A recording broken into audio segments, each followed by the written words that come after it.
What's up, y'all? Will here at Schedulefly. And this is the Restaurant Owners Uncorked podcast brought to you by us here at Schedulefly. We have a simple restaurant employee scheduling software backed by legendary customer service and used by nearly 6,000 restaurants.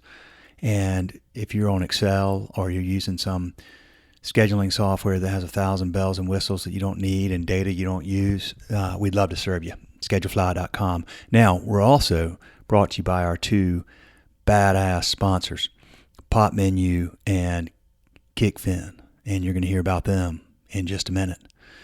But before we do, let's talk about Clint Medlock. Clint is actually nearly a neighbor of mine, we found out. He lives up in Mooresville, North Carolina. I'm in Waxhaw. We're both basically in the Charlotte area, let's say. If you don't know where those are, if you know where Charlotte, North Carolina is, we're in that area. And Clint is the operating partner at Crave Dessert Bar. They have a location in Charlotte. Their second location they opened in Asheville, and they are working hard right now to find a place down in Charleston. And I'm sure they'll have many more of these. And when you listen to Clint, you'll understand why. This dude gets it. I mean, he full on gets how to build a team and build a culture that people want to be a part of. He's had a long history in the business. He's worked in multiple different types of concepts, which has given him a lot of diversity in his skill set. And I had a great time talking to him. We spoke for probably a solid hour and could have talked for a lot longer. In fact, I'm going to go hang out with him at Crave sometime, hopefully very soon. So you enjoy this conversation. But before we talk to Clint, let's talk about Pop Menu, which is both a partner of ours at Schedulefly and a sponsor of this podcast. Pop Menu is, well, they're a partner of Schedulefly, and we have a lot of happy mutual customers. But Pop Menu is all about making your day easier and your sales bigger. They will simplify your marketing operations, bring in more guests, capture customer data for personalized remarketing to keep them coming back. With one super simple to use platform that integrates with most point of sales like Toast and Square and a number of others, Pop Menu starts with a beautifully designed, easy to update interactive menu that transforms the guest experience online. It includes a brand new website that's optimized for search engines like Google for no additional cost, automated digital marketing, online ordering and waitlisting, and you'll never miss another call with their AI answering solution that costs as little as 47 cents an hour. Check it out. Check out the link in our show notes. There's so much more in Pop Menu. Here's my 2 cents. I've talked to a lot of our mutual customers, and here's what they say about Pop Menu. Great company, great customer service, great product, great results. Check out Pop Menu and check out this episode of Restaurant Owners Uncorked. All right, what is up, y'all? I have got the pleasure of having Clint Medlock here with me today. He's operating partner at Crave Dessert Bar, Charlotte, North Carolina, and Asheville, North Carolina. Lives in Mooresville, North Carolina, just north of Charlotte. So, Clint, thanks for taking the time to do this today, man. Thanks for having me. Appreciate it. All right. First thing I always ask is, what in the world, when and why did you get involved in hospitality, in this crazy, wonderful world of hospitality? That's a long story, but I'll tell you, I'll cut to the gist of it. I was in going to school at UNCW down in Wrightsville Beach, and I was working at a car wash, and my mom came to visit me and it was helping me out with some money. And so was my dad, and I wasn't making a ton of money. And they said something to the effect of, why don't you get a job at, waiting tables? They said, you got a great personality. You make a ton of money. It'll help you out, supplement your income better than the car wash. And I was like, all right, I thought about it for a little while and looked up some jobs, and I got a job at Dockside restaurant. Yeah. And, I'll tell you what, that was my first like real hospitality job, and I just loved it. And I remember I was hired as a busser and a bar back. But the thing was, is once you were hired, they didn't tell you this, but once you were hired, they said, okay, one day a week you have to wash dishes. And I was like, oh, they told me this. So go in there, and Dockside does crazy volume. So the amount of dishes that come through there, I mean, I was soaked head to toe. But the beauty about it, I was, struggling college kid, and they came up to me and they said, "What do you want to eat?" And I said, I don't have any money. They said, no, you get a free meal. And I said, what? Like, and I said, for real? And they said, yeah, pick anything you want. And, you know, that and the sights of just sitting on that dock, you know, and those boats pulling up and the people in there and everybody having a great time and the energy and of course the free food. I fell in love with it and I just never looked back really. Okay, man. Well, yeah, I mean, like this is like a true personal connection here, right? So I know Dockside well, very well. They're fortunately they're a Schedule Fly customer now, but I lived in Wrightsville Beach for a year in 1997. When were you down there? Same time. I was there from 97 to 2000. 96. Let's see. I graduated high school 95. I moved a year removed from high school. So I would have moved there the summer of 96. And I was there from summer of 96 until the summer of 2000. And then I moved back to Charlotte. That was great. We probably bumped into each other. I mean, I literally moved, I graduated college, so I'm a little older than you. I graduated college in 96 and I moved down there in August of 1996 and I lived until sometime in the late fall of 1997. Probably was a drunk, annoying customer at Dockside at some point when you were there. You know, what a great place. In fact, I decided, I was like, you know what? I'm not going to amount to anything if I stay in Wrightsville Beach. I mean, I lived over on Greensboro Street, an apartment, and I actually worked at I worked at Nations Bank, Bank of America at the time, and you know, just realized like since they're headquartered in Charlotte, I was like, if I stay down here, I'm going to be a complete disaster. I got to get back to Charlotte and get my head on straight. And so after a year, a little over a year, I left and of course realized in Charlotte I wasn't cut out for corporate America, and you know, been an entrepreneur ever since. But that is one heck of a initiation working at a place like Dockside. Talk about energy, volume, dude. That's a beautiful place, an amazing place, still there crushing it today. It's so funny. The only reason I left Wilmington, Wrightsville Beach area, it's funny. I was living in Lionsgate, right across from Lansfall. And walk home from those beach bars, and that wasn't helpful. And I came to the same exact conclusion. It came to, I was like, I am never going to do anything if I stay here. I was like, I need to be a visitor and not a resident of Wrightsville, like, because it was a trap, man. It was a trap, and it's a lovely place. I still go. I still have friends. Go just about every summer. Do you know that Schedule Fly was born in the bridge tender? Wes he's written every line of code, and he came up with the idea for Schedule Fly. He used to write the schedule at the bridge tender, you know, back in the mid to late 90s, and on Excel, and 3 hours in his apartment on a Sunday afternoon, and then driving down and posting it up, and then boom, you know, like everything, the schedule starts changing to me, all that kind of stuff. And so, and he was at UNCW, and you know, ended up writing the software, and that's where I mean, we started this 16 years ago, but that's where it was born, literally right there, to, you know, 200 yards from and they're, you know, they're a customer today too. So this is crazy, man. I had no idea you had that connection down there. So so what happened then? You were there and then you left, and then how did your hospitality journey, like what's happened since then? So I moved back to Charlotte, and I was living with my girlfriend at the time, and we found a place, cute little duplex in Uptown. Mm-hmm. And I was going to finish my studies at UNCC. She had graduated, and I was like, okay, I'm going to, you know, do this, but I needed to find a job. So basically the day we moved in, the next day I got up, I walked down Tryon. I went into every restaurant and applied. Just walked down, you know, I was like, this is a volume game, right? If I apply to everywhere, somebody's going to hire me. And it'll be close, and I can walk to work, and that would be lovely. And the last place I went into was a place called Palomino Euro Bistro. And And it was really close. It was, again, this was the closest one to my house, but my last stop. And I was like, basically, I'll hit them on the way back.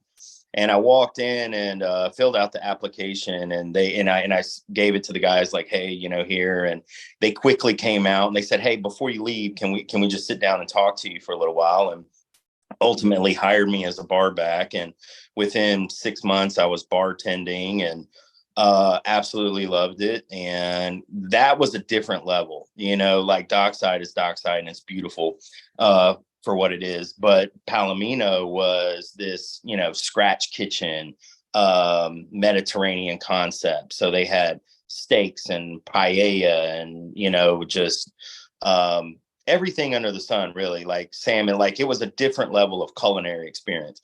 And I absolutely love that.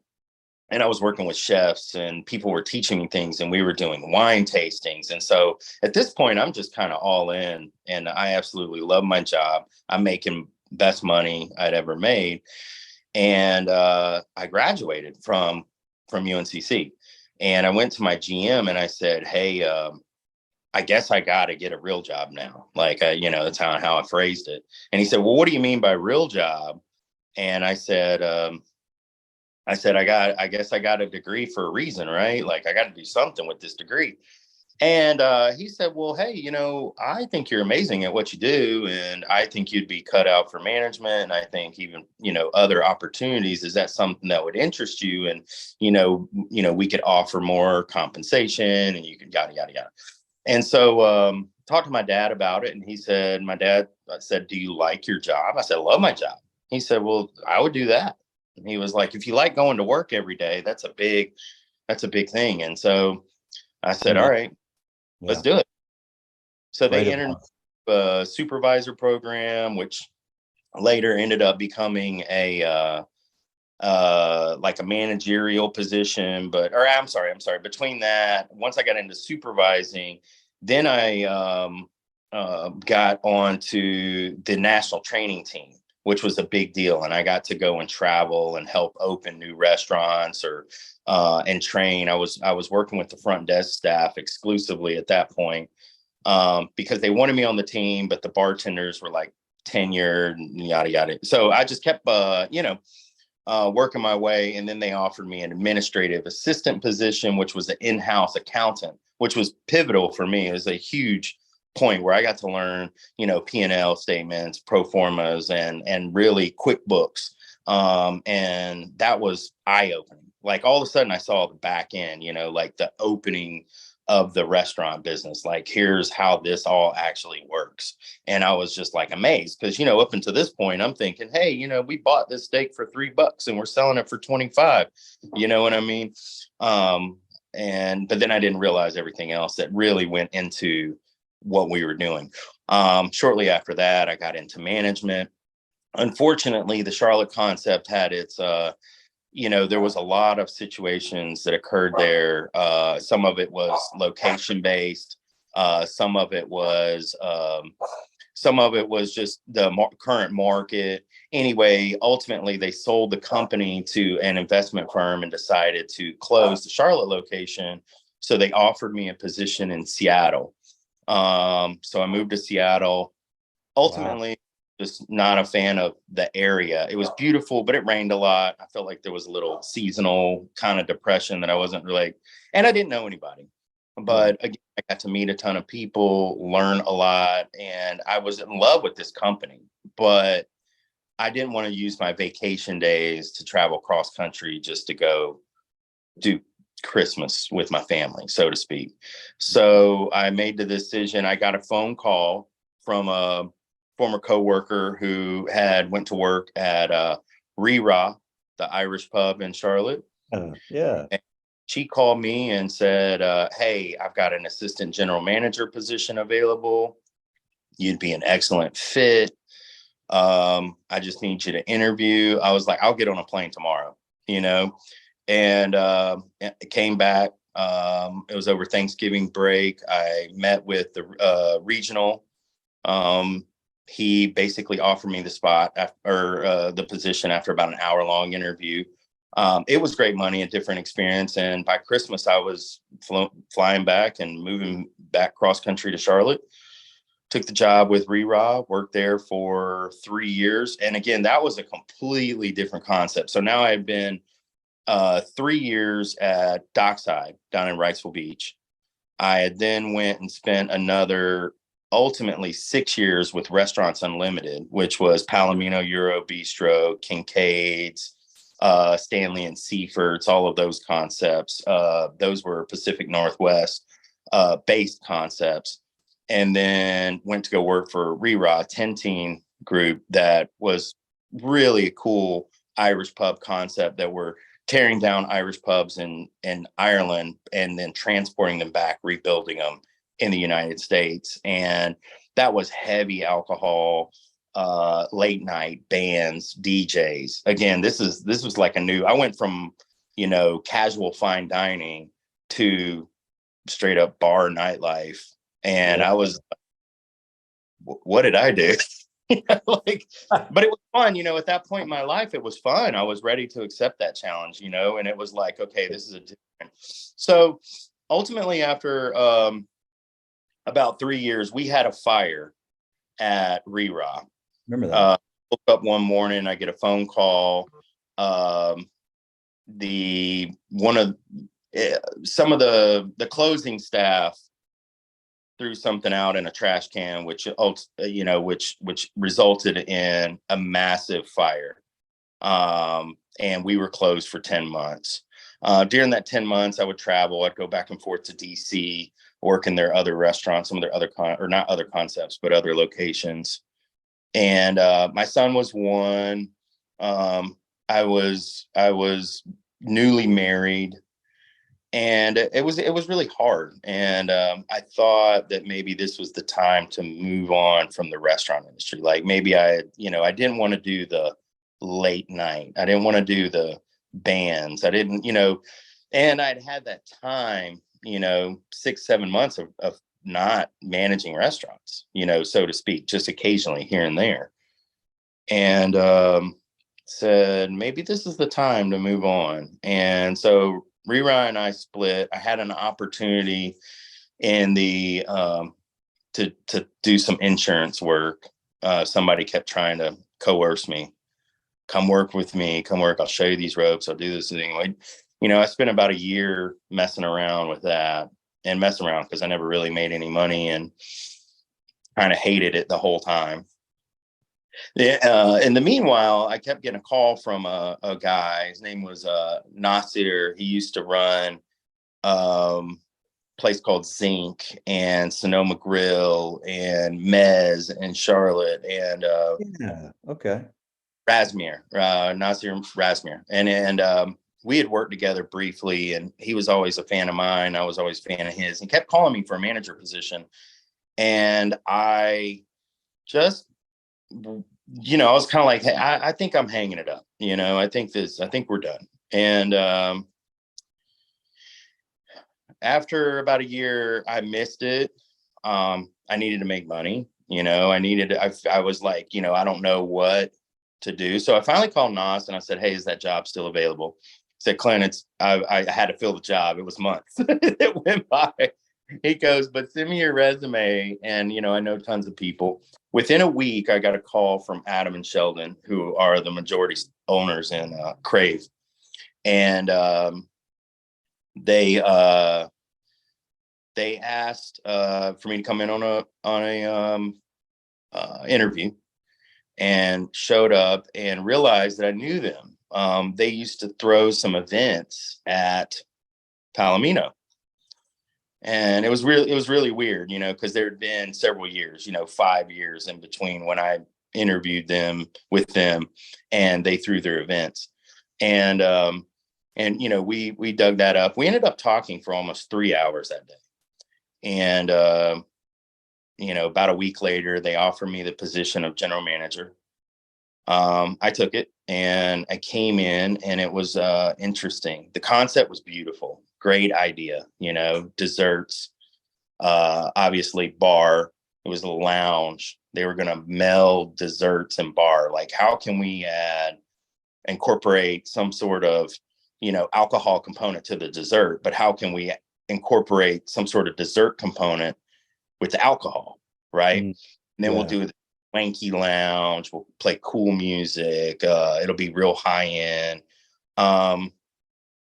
But with that being said, Adam had just landed his job with Five Guys. So he's general counsel for Five Guys, and had just moved to DC. And so he was not able to be really on site. And he was working for a law firm here, and had how the story goes, he up until that point, Five Guys was subcontracting legal, and he handled one of their cases and did so well with it. They were at a point where they needed in-house, and hired him as their first, in-house lawyer. And he's still with the company today. And Sheldon went to work for Wells. And so they were having a really hard time just even being physically present, and the people that they had in were, when my first assessment, were really taking advantage of that situation. But for me, I looked at it like this amazing opportunity, because they were giving me somewhat carte blanche authority to kind of, do everything that I learned in all of my stops, and so I got to blend what I had learned from Restaurants Unlimited of high end and food service and customer service and all of that, but then mesh it with nightlife and bar, and how can we, promote, kind of a drinking establishment with, staying within the confines of upscale, and then within a year or two, we were, killing it. And these guys, I remember they came to me and they were just like, they would question it. They pull me aside with the accountant and they're like, are these numbers real? Like, are our costs this low, or our sales this high? Is this, we're getting 5-star reviews and yada, yada, yada. And at that point, they kind of let me do what I wanted to do. And it was beautiful. And I got a lot of freedom, and we started kind of rethinking traditional restaurant schedules for managers, and how many hours people should work, and how can we work more efficiently and pay people more and hold people more accountable.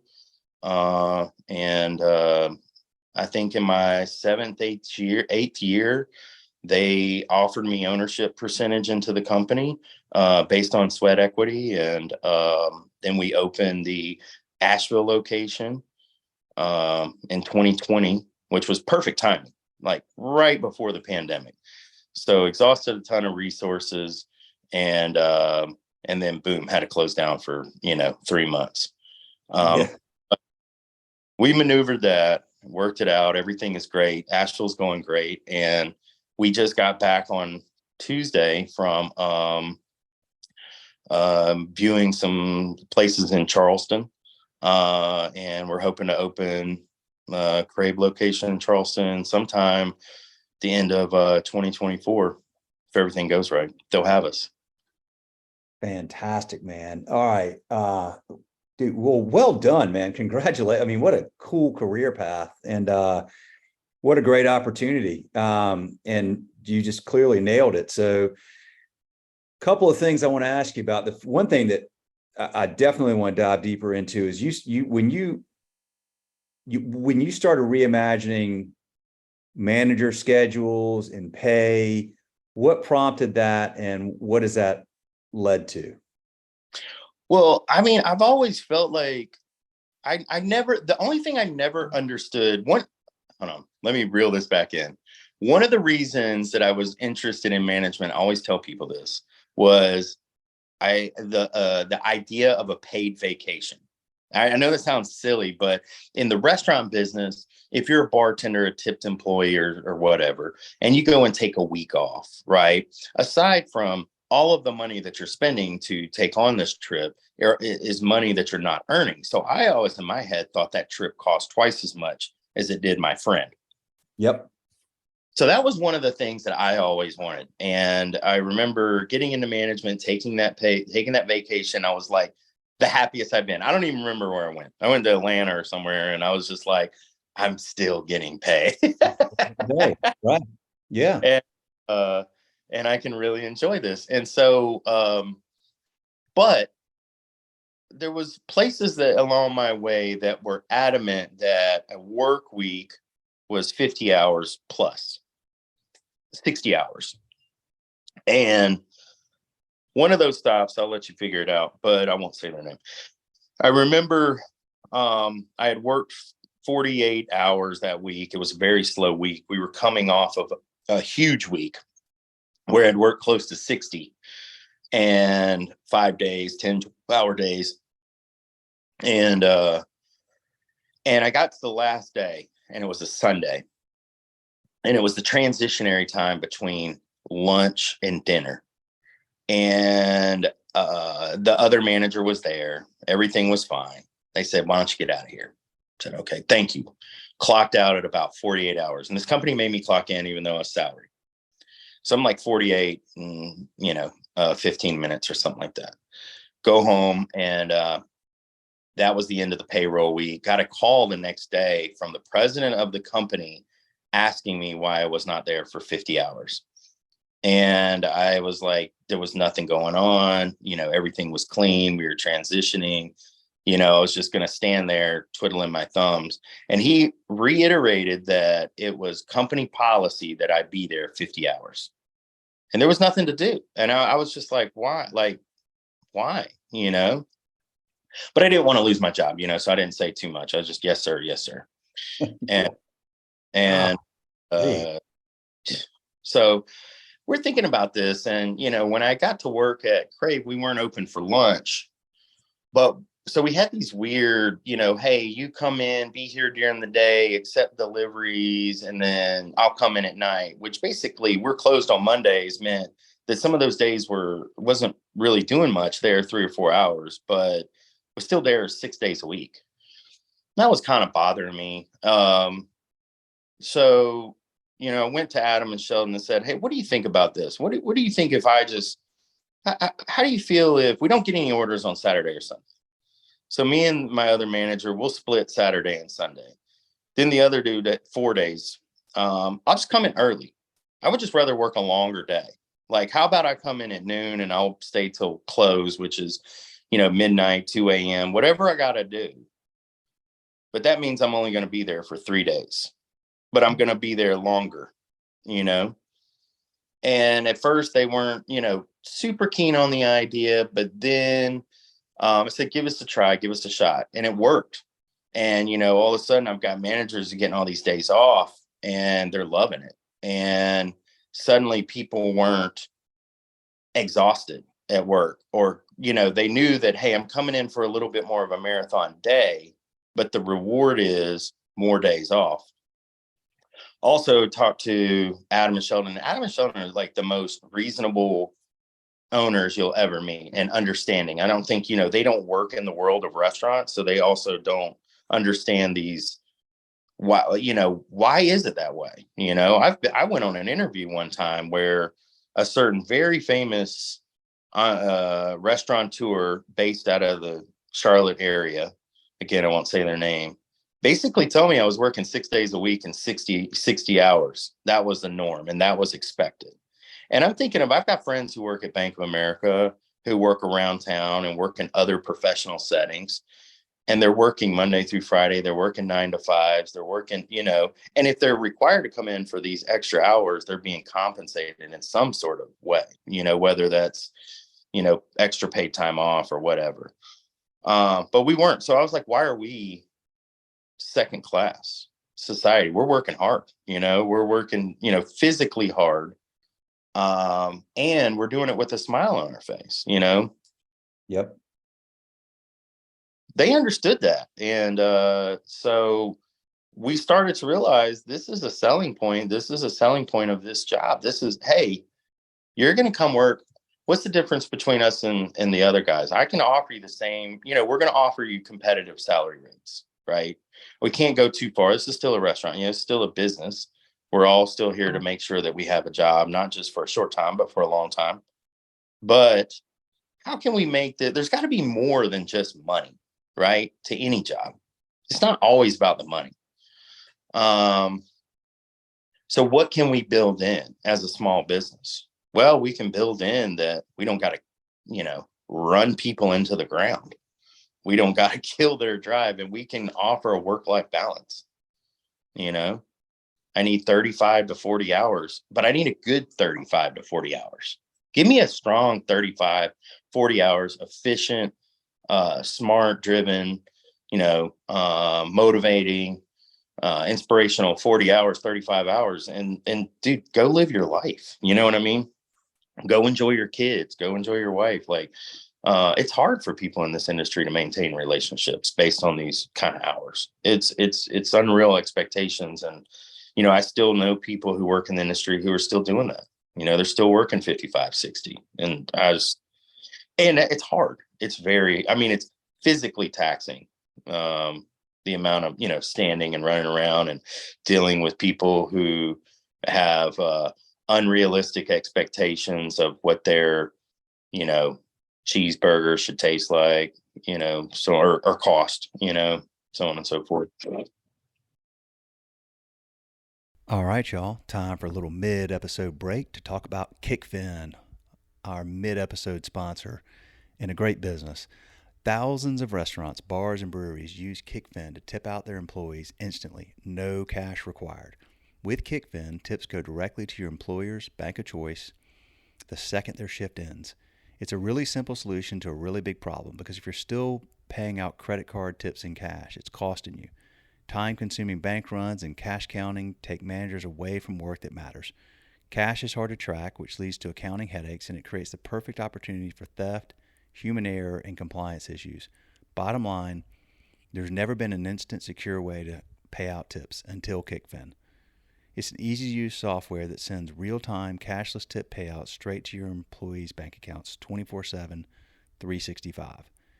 Kickfin gives managers hours back in their day, makes reporting a breeze, and protects your business from risk.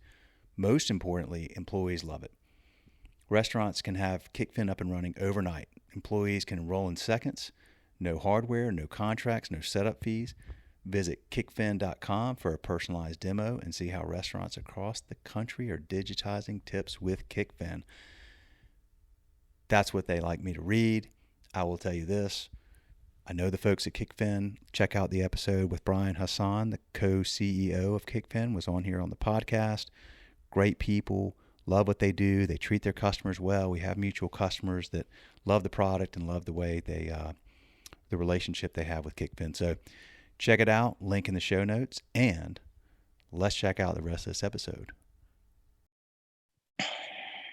Well, dude, a flipping men. It is so refreshing to hear that.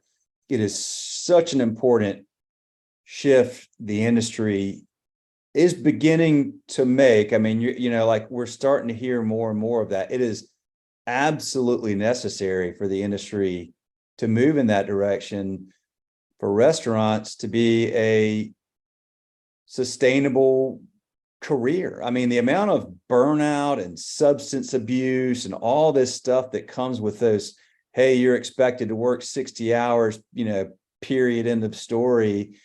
And those are 60 hard hours. They're not 60 hours sitting at a desk at the bank, Right. Crunching numbers on an Excel spreadsheet with all the water breaks and, coffee breaks and lunch breaks you want. It's freaking on your feet. It's dealing with, like you said, dealing with the public and high expectations and a thousand things that could go wrong any night that could, just derail the whole evening, and stressed out people that are also working 60 hours that are on the end of their week. They're tired as heck and cranky, but figuring out how to smile for the get. Holy cow, man. Like, this industry is has got to move in that direction. Otherwise, I mean, it's already hard to get people, since COVID, it's hard to get people to, a lot of people left the industry, and a lot of them left possibly for good. And maybe some are starting to come back, but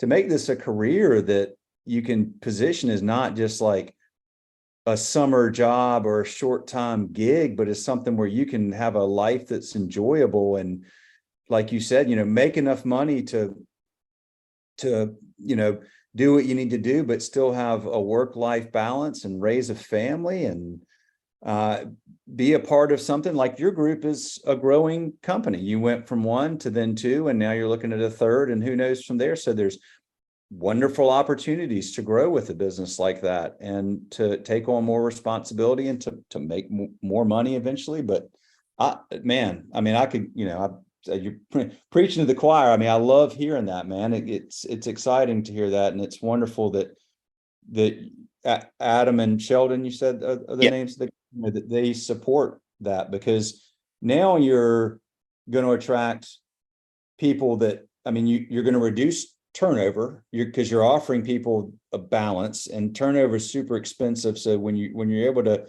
reduce that, then you build this great flow into the business, and it's, something that you can, I mean, what y'all have done is clearly something you've replicated. If you can do it a third time in Charleston, now you've got a scalable concept with a great business model. Yeah, I've often thought, like, if we stay consistent and have the same people in and out, it just becomes an area where there's enough tribal knowledge to where, I don't have to be in there and redoing. Everybody's echoing the same thing. So when somebody who comes in the building, it's not like everybody's like, I don't know. Everybody's like, oh, it's over here, or this is how we do this, or you should do it like this. And it's kind of like everybody just kind of falls into line. And we create that consistency and pride. It's kind of like most of the people don't, they value their job because they know they are valued. We went and, we started, I came up with the idea of like, why don't we would get bonused based on, sales, cost goods, things of that nature. But it was, over longer periods. And I was like, why don't we, we could do the same bonus structure, but let's do it on a monthly basis. Let's do it on stay focused. I remember there was a time when we would do the bonus based on like a quarterly thing.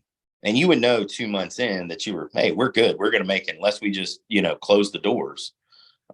We're in line. There's really no way we can't. And so this was like, why don't we increase the goals? We'll make them reasonable. But what we'll also do is bring in a component of profitability and profit sharing. So now if we do really well, everybody does really well. And again, the guys have always been reasonable and understanding and not looked at like, how much money can I make right now? Like, let's do this for a long time, And I think it's worked. So between our, bonus program that can be extremely profitable, between our, life, work-life balance, structure has been awesome. And this, and then again, like just when you have so many people who are around you giving back, it's like, let's do staff outings. Let's recognize birthdays. Let's recognize anniversaries. Let's, put people on a soapbox and let them know how much we, appreciate them. I've got a waitress that's been with me for 10 years. I got another one's been there for 8 years. And they started there when they were 20, you know what I mean? And they've had families and children and, and they're at a point where, now they're like, well, I don't know if I can wait tables, but we'd love to go into management. And so we, and they know that culture, they know what we've done. So it's like the backfilling of roles gets easy. I've had people who left because they get an opportunity in, say, another higher end restaurant, make more money.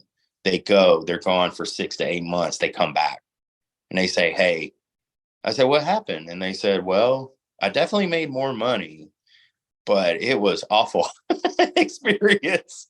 And they were like, I would rather work here and make, incrementally less, just a little bit less, and have just a lot better life, and a lot better, ease of, I'm pretty easy to work for, I guess, I'm not too hard on people.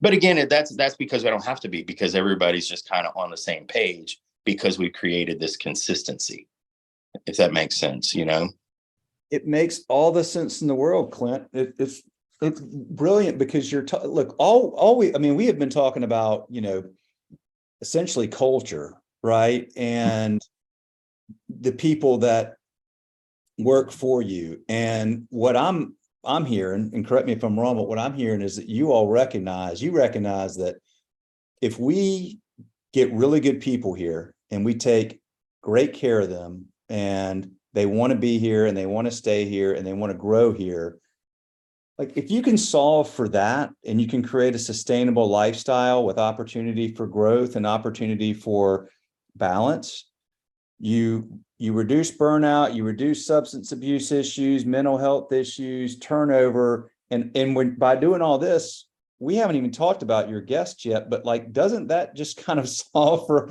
like, that means that you're going to have people taking great care of the guests, like, which is the ultimate thing, is like, we want people to come into our home and we want to make them feel great about being here and take great care of them. But people that what I'm learning from doing this podcast all these years is folks like you that have really figured out, like, if we just really take incredible care of our people, the rest takes care of itself, more or less, I had a great general manager when I was at Restaurants Unlimited. This girl, this wonderful lady, her name was Charlotte Alvarez, and she used to say, just do the right thing. And she goes, the rest will work itself out. And she goes, you know what the right thing is. You didn't get to this position by not knowing what the right thing is. And I would always be like, and so I would always think of that. Now, no matter the situation, somebody was complaining, their steak was overcooked, they waited too long, 20 minutes past their quoted wait time, whatever it was, I would have that go off, and I could see her face, and she'd just be like, just do the right thing, and I did. And that, just like you said, as simple as that is, I've never been someone, I know the numbers, I understand the numbers, but I'm not in there every day with a pen and a clipboard, counting bottles of Miller Lite and how much vodka I have. Guess what? We've created this great atmosphere where that stuff just works itself out. All those numbers are great because people want to be part of something, good, and something that they appreciate. I've worked in places, I've seen concepts I've gone into, and the whole place is destined to, I won't mention a name, but I'll tell you this. There was a place that I walked in, I knew some of the operators, that I was always like, oh, you're in charge? They let you in charge? A couple of things like that. And right after COVID, they were on the news, and they were like, we shut down because of COVID. And I'm just sitting there going, y'all didn't shut down because of COVID.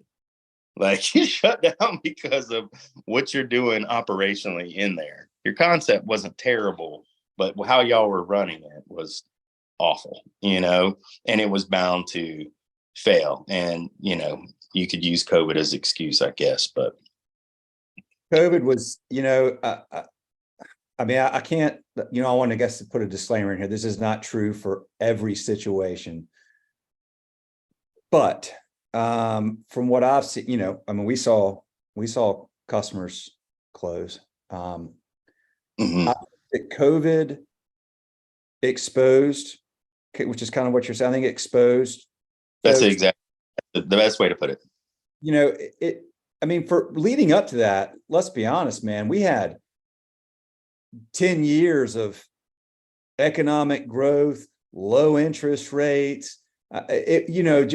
Things were humming along, and COVID kind of came in. It was like a tidal wave that just washed everything. And then, as it went back out, it exposed a lot of stuff that something was going to expose that one way or the other at some point. And, it made some people close. Some people just endured and held on and got through it. And then some people, a lot of our customers, used it as an opportunity to get better. And now they're stronger and they're thriving because of that, which you guys clearly fall into that situation. If you're, you've got these two places that are doing well, and now you're looking to go down into Charleston. I mean, your concept's got, it's a high end place. I've seen pictures. I need to go meet you there one night and hang out. But it's not an inexpensive thing. It takes a lot of investment, but that's, y'all have just gotten clearly better because of that. And now you've got this, and we've seen that. I've seen that over and over and over again. The folks that leveraged COVID as a time to go, okay, let's turn up the creative juices. Let's solve things that we hadn't solved yet, that we kind of had on the back burner for a while. Let's figure all this stuff out. And they come out and boom, ready to roll. And there's so many concepts that are growing now because of that, maybe growing faster. Yeah. Yeah. We used COVID. I remember the 12 weeks we were closed, my managers and I, we didn't just sit around and do gardening projects. We were literally rewriting menus and rewriting our training manuals and rewriting our policies and guidelines and all of that stuff that kind of gets pushed to the side, these little administrative projects and things like, oh, I've been wanting to redo the checklist or whatever. We did so much of that it was beautiful. Honestly, it was nice. I got to relax, didn't have to stay up as late, but I got a lot of projects done, like tons of projects that we were just knocking out, like ready to go. So when we reopened, it was like, boom, like let's hit the ground running. We were excited. And I saw some other people doing that sort of stuff too, but yeah, I agree. It just definitely exposed some folks, but, and I think that if you start to work in any restaurant and you get something that you can build on or build around, you got some great bartenders or you got a great kitchen, then you can like, okay, that I've got time now. Let me focus on the bar a little bit, let me focus on my service. Let me focus on the accounting aspect because it's hard. It's overwhelming. There's a lot of aspects, a lot of moving parts. You got to be tight everywhere. You can't just have good food and terrible service. You can't just have a really good accountant who understands business and, a front of house staff who doesn't like people, you know what I'm saying? So it's like, you can't, just like, you got to kind of spread the love around and kind of understand. It's like, hey, this is a point of focus right now. I know that we often say that like you do things that you don't really reap the rewards or see what's going on for about 3 months. So it's like the things we're doing today will really either see the benefit or will be exposed in the next 3 months, So it's always like when we hear of something that's either good or bad, it's like, oh, let's look at the timeline. What were we doing? What is it, June now, mid-June? So, what were we doing in March, that kind of brought us here, what were the moves? Did we hire another manager or so on and so forth? So, but yeah, I'm proud of it. I've been with the Crave now. I'm in my 14th year. I don't see myself ever going anywhere else. I love it. We got plans to open multiple. Now it's a little bit different because everybody's very in how do I put this, like secure in their role. Like Adam is doing extremely well with Five Guys and has a lot of flexibility. Sheldon is doing the same. He's now with TD Bank and has a lot of flexibility. His role, he's got a couple of kids and, everybody's just kind of like, this is what we're doing, and this is how, and we have, systems and tools in place. So, whereas like the first one, obviously Asheville took a while to get to, we know that, Charleston would have already occurred had there not been COVID, right? That was just kind of a realignment of, obviously resources and, like you said, the inflation and everything and learning. And we've been down there for nearly 2 years. Just what we're looking for. We're very particular about our specs, so to speak. We want to be on a certain street. We want to have a certain amount of square footage. We want there to be outdoor patio space. So when you start piling all that on, all of a sudden the inventory gets really small. And, now we're just kind of anything that pops up, we're being notified about and going down there and looking at it right away, trying to get in, trying to make sure that we're doing all of our diligence. But we do have some feelers out in other markets. And, we know that it'll happen when it happens, but they could all happen simultaneously. That's how this thing works. It's like, oh my God, again, like the COVID Open in Asheville thing was, it's a little laughable in retrospect. I mean, at the time we were like, oh, of course, we were all like, how does this happen? But now we're like, we feel better about it. And we feel better about our, just ourselves, that we can maneuver these things, that it's like, that we feel prepared and, smart, diligent, and we've got a sound concept. Where are y'all in Asheville? We're right on Lexington and Walnut. We are where the what was there before? It was right beside the lab. It was the Southern. It was what it was called for years. Okay. We're a block away from Mellow Mushroom, right there, Biltmore. Yep, I know. In Biltmore Village. Not in Biltmore Village. Down. You're like downtown. Yeah, we're downtown. Yeah, okay. Tom's, not Tom's. What's the shoe store? I should know this. Tops. Tops. Okay, got it. We're right beside. There's Top Shoes. There's an Anthropology, and then there's a bar that is now Bold Rock. I know right where you are. Yes. Okay. Yeah. Oh, yeah. I've actually seen. We go to Asheville. I go up there every now and again. So I know exactly where that is. I got it. Okay, cool. I might be going up there again soon. Got some friends that just opened you ever been up to Archetype Brewing? Oh, that's in Asheville. Yeah, they have a brewery, and they just opened Archetype Brewing and Kitchen over there across the street from Buxton Hall on you've been to Buxton Hall, the barbecue joint there? Buxton Hall. I have been there. I can tell you what, I get the fried chicken sandwich. Get the fried chicken. I mean, the barbecue is good, but that fried chicken sandwich is another level. Yeah, that thing's fantastic. They was so right across the street from Buxton Hall was just like kind of old. I mean, it was like a old building that had just come apart, old brick building, but they renovated it, and they've got Archetype Brewing and Kitchen there. They just opened, and really good location, cool place. Like directly across the street where that parking lot was. There was like, because it was just a slab. I remember when we started looking in Asheville for the space in around 2017. Yep. And we went up there one day to look at some spaces, and they took us to a parking lot where there was nothing there but like a concrete slab. And they said, "What do you think about this?" And we're like, this isn't even a building. There was a brick wall there, and there was like a mural, like a cartoon character, like superhero. Like I think it's like Wonder Woman or something. It's on this brick wall, and like that was it. It was like that. Literally, like I think there were like 3 walls and a slab. And go look up Archetype Brewing and Kitchen. Look up their it's beautiful. I mean, it's just freaking beautiful. Cool place. But anyway, well, Asheville's a good market.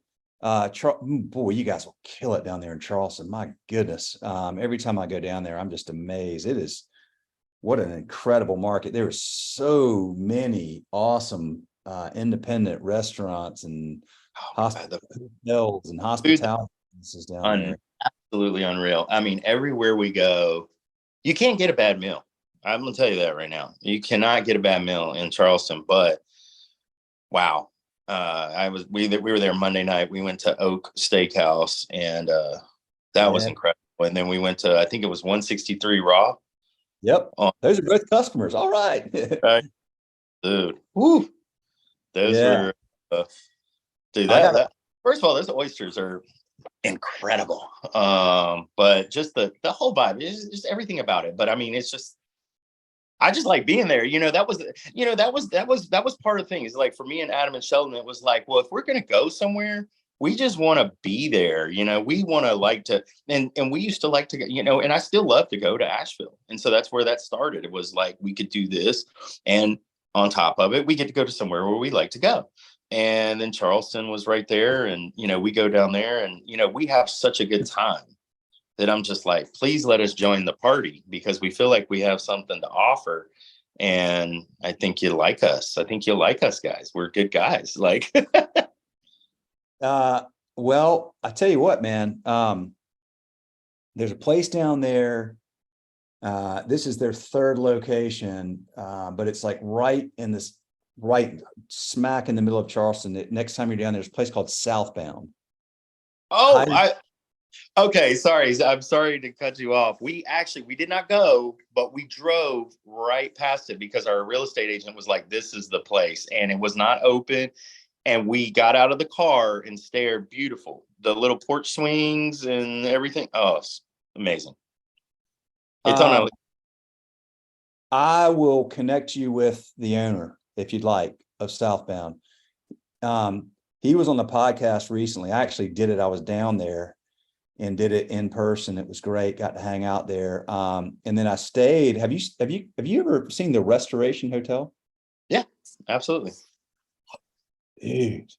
Yeah. That place is awesome. They are a customer too, and they put me up and I got to stay there and did an episode with the folks at Southbound. But man, that place was like, oh my goodness, man, like fantastic. Highly recommended. There's so many. I mean, there's so freaking many. Like you said, you can't.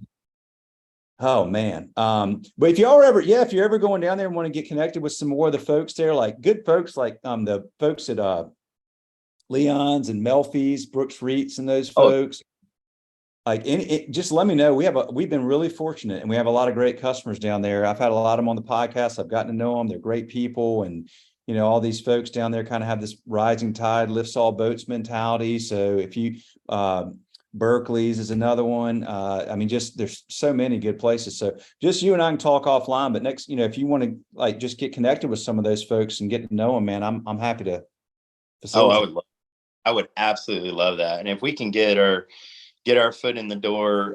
Like I said, we've identified a space and, we've got a LOI headed out and if they'll have us, I'll be down there for the next, year, getting this thing, and so I'll go to every place in Charleston. I'll tell you that right now. I'll meet everybody I can because, that's what I did in Asheville. I mean, I spent so much time. It was wild. I felt like I lived there for 6 months. I mean, I lived here in Mooresville, but lived in an Airbnb. I stayed in every hotel in Asheville, I think, and ate in every restaurant just about. And, I just love it. I just love it. I can't wait to get down there. I was sad to leave the other day. It's like, Sad to leave. Yeah. Sad Charleston when I had to come home because I was like, oh, but I'll be back. We'll be back. I really wish we could do one in Wilmington, maybe one day. Because I miss Wilmington so much. I just don't know where we'd put it. Maybe downtown. If it was up to me, I'd put it right there beside Red Dogs, right? Oh, man. There you go. Yeah, see, that was my thing. You talk about walking, like I lived on Greensboro Street and I would be down there and I could walk home and it was just too much fun, man. It was just too much fun. But well, look, dude, just wow, Clint, I'm so glad that we got to do this. I cannot thank you enough. Thank you very much for the business, by the way. That's important. We really appreciate you as a customer, and I appreciate your time. What a great conversation, man. What a great concept, y'all. I'm so excited for what you're doing, man. And I do want to stay in touch, and I do want to get you connected with some folks. I'd love to come hang out sometime. When we can meet over at your Charlotte location for sure. Yeah. Anytime. Let me know. I'll actually be in Raleigh this weekend. I'm supposed to go to, buddy of mine's taking me to a show, but we're going to go to, I think, Angus Barn on Saturday. I've never been to the famous Angus Barn. So we'll see what that's all about. It's awesome. I went for the first time about a year ago, and it is an experience, dude. It really, really is. It's advertised then, huh? It is like nowhere else. Well, good, man. Well, again, thank you. Tell everybody on the team there, thank you. I'll get some Schedule Fly trucker hats and tube socks down to y'all soon. Oh, do it. And I appreciate you, man. Thank you. Thanks, Will. I appreciate you too. Hey, man, we love the product too. I mean, I've been a customer now, like what we've been using in Charlotte for 12 years at least, something like that, 13, 12 years. And absolutely incredible. And we'll continue to be utilizing it. Hopefully we got a couple more locations we can load up on there.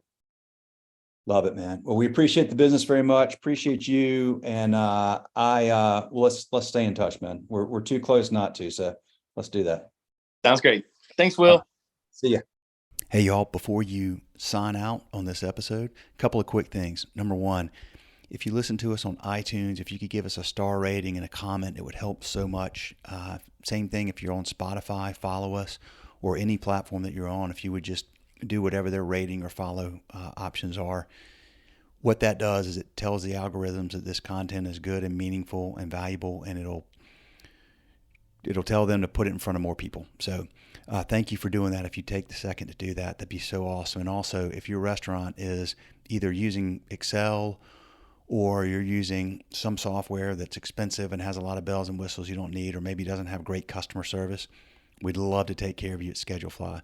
Simple, easy restaurant employee scheduling software, legendary customer service, 30-day free trial, schedulefly.com. My cell phone number's on the trial sign-up page. Thank you for listening. See ya.